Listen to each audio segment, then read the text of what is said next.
Balik aksyon ang NCAA Season 100 sa opisyal na pagbubukas ng beach volleyball tournament. Saksi, si Nico Wahid. The 100 NCAA Beach Volleyball Tournament officially open. Binuksan na ngayong araw ang NCAA Season 100 Beach Volleyball Tournament na ginaganap sa Subic Bay Freeport Zone, Sand Court. Rain or shine ay tuloy-tuloy ang mga laro dito sa ating NCAA Season 100 Beach Volleyball Tournament kung saan single round robin ang lalaroin ng ating women's, men's at juniors division mula ngayong araw hanggang Biyernes para makarating sa Sabado kung saan magaganap ang semifinals at ang finals.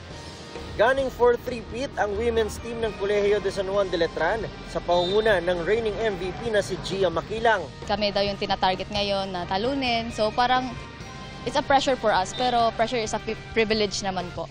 Tatlong sunod na kampyonato rin ang gustong ibulsa ng Perpetual Altas men's team. Si dating MVP Jeff Marapok ang susubok na manguna dyan. Ibibigay namin lahat ng makakaya namin. Nadadaan namin sa ensayo, ganun, nakukuha. Doon kami kumukuha ng puhunan sa ensayo.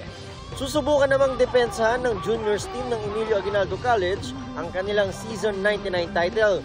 Just enjoy the game lang po and ano lang po, good vibes na po palagi.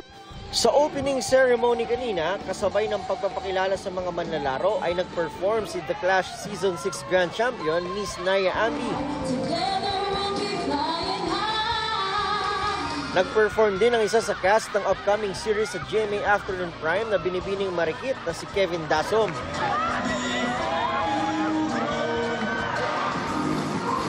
May special performance din ang Indayog Dance Troupe mula sa Letran, Bataan. We made sure that the quality of the competition is much better compared to the previous years. Teams have improved a lot, so it becomes unpredictable dun sa quality ng competition. Para sa GMA Integrated News, ako si Nico Wahid, ang inyong saksi. Mga kapuso, maging una sa saksi. Mag-subscribe sa GMA Integrated News sa YouTube para sa iba't ibang balita.